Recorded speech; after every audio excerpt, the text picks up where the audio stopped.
você achou de mais diferente quando chegou lá na Arábia Saudita, que é uma cultura totalmente diferente do que a gente tem aqui no Brasil? Olha, tudo é diferente lá, né? Ao entrar no avião já é diferente. Todo mundo de burca, tem um lugar para rezar deles, né, dentro do avião. E detalhe que eles rezam 5 vezes ao dia.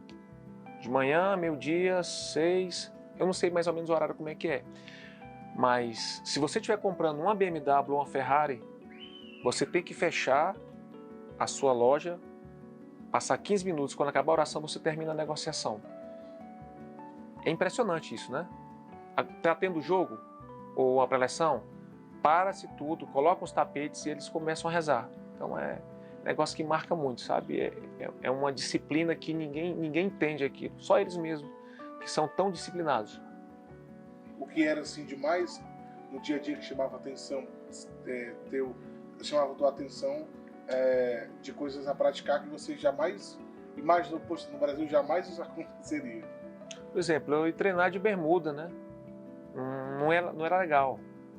E de camiseta cavada. Não era legal isso. Os treinos já eram à noite, né? Durante o dia muito quente, em torno de 48 graus.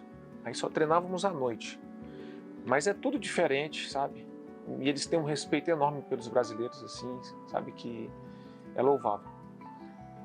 Falando ainda sobre futebol, tua carreira internacional, você jogou alguns anos fora do país, em 3 países diferentes. Hoje, obviamente que se paga muito mais e as pessoas, os jogadores quando saem daqui, eles vão para a Europa ou para outros mercados conquistar a independência financeira. Na tua época, eles pagavam menos, e também tem as questões cambiais, mas assim, deu para conseguir conquistar a tua independência financeira? O futebol trouxe para você isso nesse tempo que você jogou fora? Olha, graças a Deus o futebol foi generoso comigo, sabe? Eu sempre falo, eu não entro mais na fila de pedir nada a Deus, é de agradecer. É bem verdade que hoje, com o câmbio lá em cima altíssimo, né? E apareceram outros mercados, por exemplo, a China, que está aí, que é um negócio fora de série. Antigamente era só o Japão, hoje tem a China, o mundo árabe ficou mais forte, com campeonatos mais competitivos, pagando-se melhor ainda, mas eu não tenho o que reclamar não, Deus foi muito bacana comigo. Bechara, quando você jogou pelo Fortaleza em 2006, em uma das suas passagens, um lance ficou marcado, que foi o lance com o Igor, né?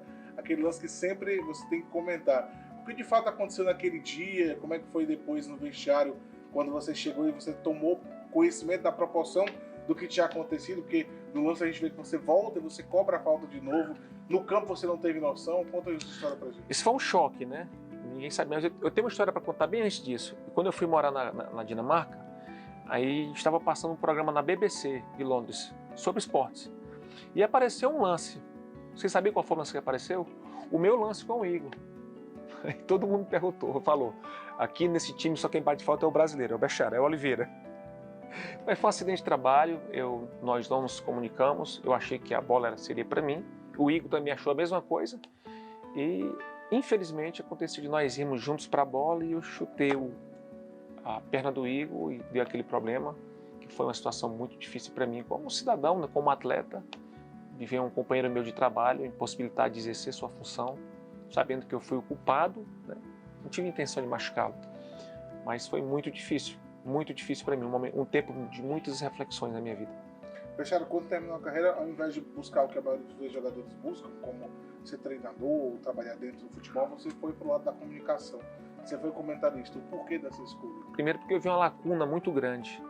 Eu via muita gente falando de futebol superficialmente, né? E às vezes até destratando alguns atletas. Comentários infelizes. Você pode comentar, criticar o profissional, não a pessoa, porque ninguém sabe o que o atleta passa.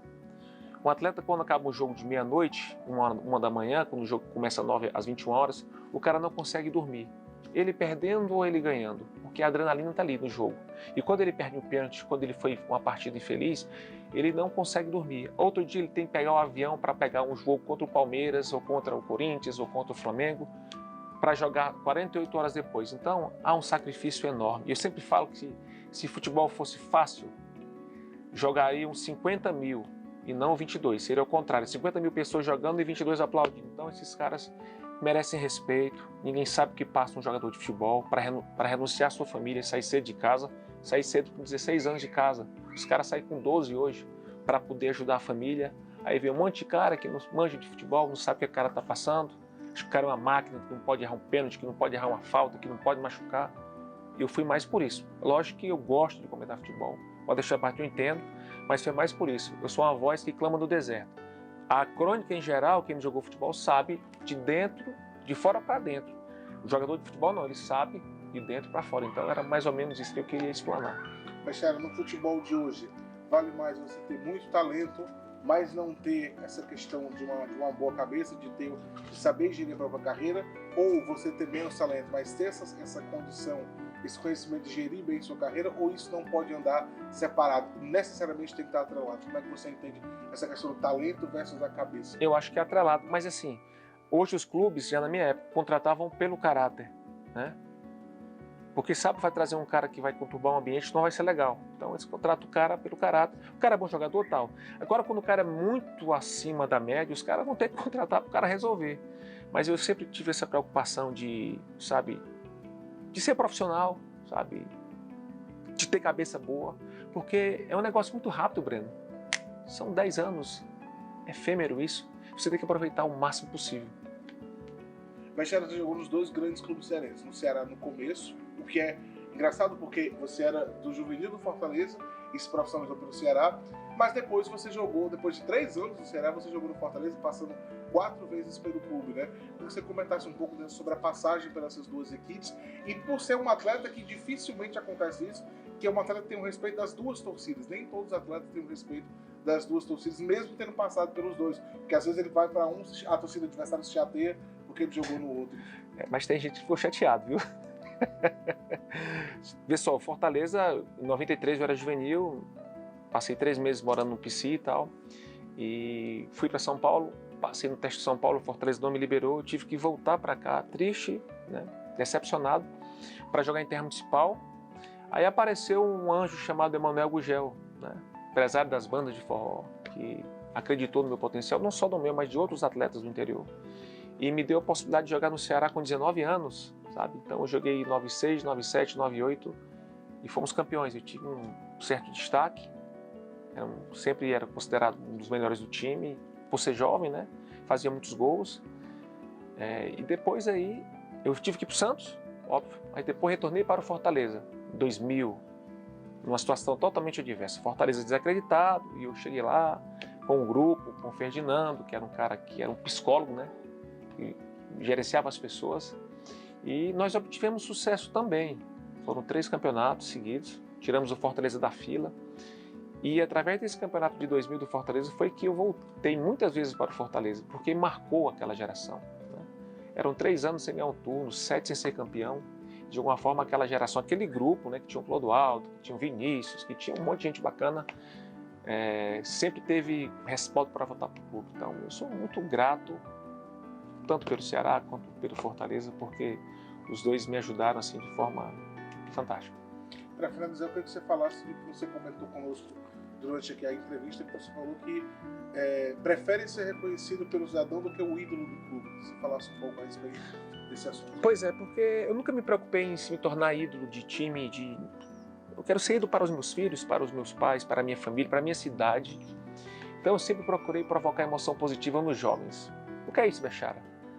É ser referência na sociedade, ser relevante na sociedade, de valores, de respeitar pai e mãe, valores morais, né?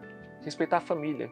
Aí fora fala que a família é instituição falida. Não, a família é plano de Deus, sabe? Então eu sempre procurei ser esse cara, e é por isso que eu estou na condição boa hoje, porque eu plantei lá atrás, meu amigo, e quem planta vai colher, né?